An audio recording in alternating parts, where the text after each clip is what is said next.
Sahabat yang baik, jumpa kembali kita pada setiap hari Minggu dalam pembacaan Cari Angin, rubrik khusus di koran Tempo akhir pekan.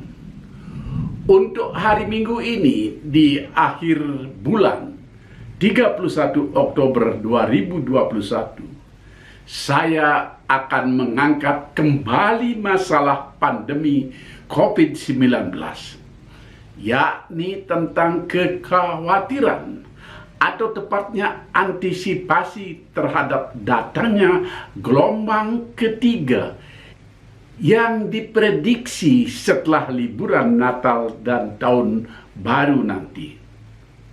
Oke, mari saya bacakan. Gelombang ketiga. Apakah gelombang ketiga pandemi COVID-19 akan benar-benar datang di akhir tahun ini? Tidak ada yang tahu secara pasti. Yang bernama virus itu tidak berwujud. Tidak bisa kita pantau pergerakannya secara kasat mata. Tapi pakar epidemiologi bisa memprediksinya dengan melihat gejala yang ada. Juga bisa diketahuinya bagaimana wabah itu kemungkinannya berkembang. Didapatlah kesimpulan bahwa COVID-19 akan datang sebagai gelombang ketiga jika kita tidak waspada. Maka dirumuskanlah kewaspadaan itu. Pergerakan orang akan dibatasi. Libur Natal dan Tahun Baru dipersempit, mungkin hanya pada hari rayanya saja. Jika perlu, orang tidak boleh berlibur. Cuti bersama sudah dihapuskan. Penduduk dilarang mudik.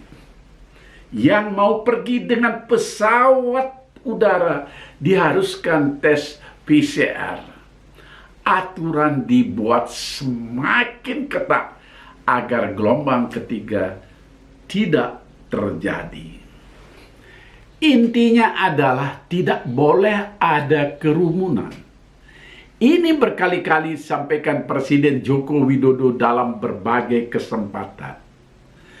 Berdasarkan survei Balitbang Kementerian Perhubungan, diperkirakan ada 19,9 juta penduduk yang melakukan perjalanan di Jawa, Bali.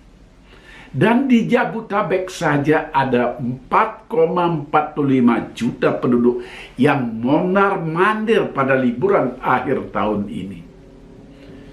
Jumlah itu harus dikurangi. Tidak boleh sesuai dengan hasil survei. Caranya yaitu tadi, membatasi pergerakan orang dan juga memperketat kembali protokol kesehatan dan menggenjot vaksinasi. Tapi terjadi anomali di lapangan. Orang dibatasi berkerumun dan bepergian dihambat, tapi kawasan pariwisata dibuka selebar-lebarnya. Mal sudah dibuka, juga gedung bioskop.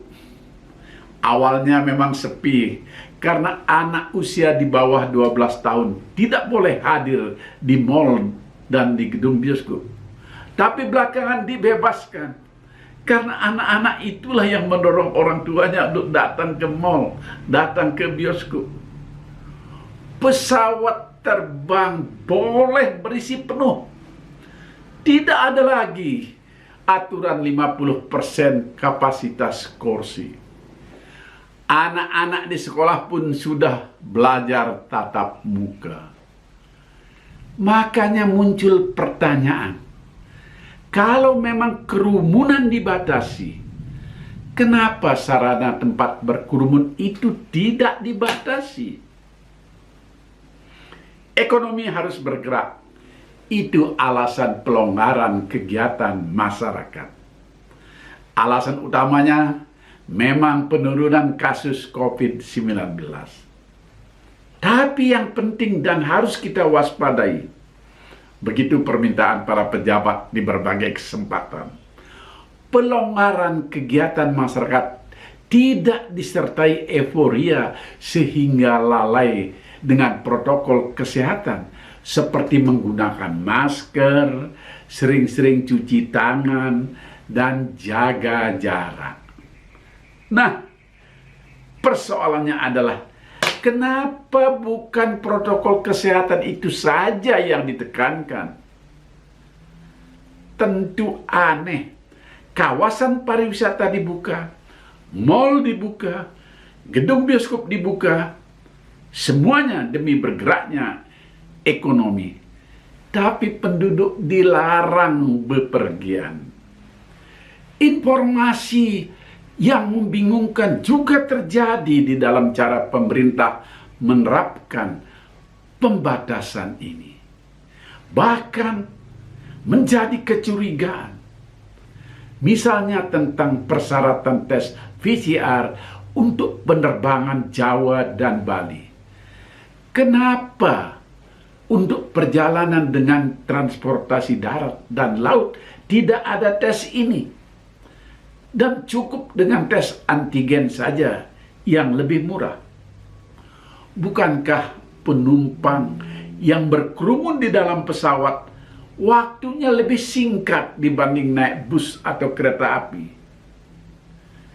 Jakarta dan Pasar misalnya, ya cukup 1,5 jam naik pesawat. Kalau naik kereta api dengan bus bisa 6 jam, 8 jam lebih. Ketika banyak orang mempersoalkan protes ini, terjadi diskriminasi antara naik pesawat dan naik darat. Presiden Jokowi justru yang paling tanggap. Jokowi memang tidak menjawab adanya diskriminasi itu, tetapi dia minta agar tes PCR diturunkan harganya menjadi 300.000. Akhirnya keluar keputusan Menteri Kesehatan. Tes ini untuk Jawa dan Bali harganya 275.000, lebih murah dari yang diminta Jokowi.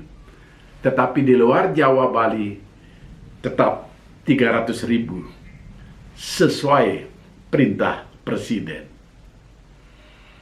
Jadi sebenarnya modal tes PCR ini berapa sih? Dan berapa sebenarnya pengusaha menarik keuntungan selama ini? Di awal-awal pandemi harganya mencapai 2,5 juta rupiah. Lalu turun menjadi 9.000 sampai 1.200.000. Turun lagi menjadi 400.000 sampai 550.000. Dan sekarang ternyata bisa 275.000. Jadi selama ini pengusaha memanfaatkan wabah corona itu untuk mencari keuntungan semata-mata. Tega amat. Begitu kecurigaan yang muncul. Ada baiknya kita merumuskan kembali bagaimana membuat aturan menghadapi pandemi ini. Bagaimana pula kita mengkomunikasikan kepada rakyat.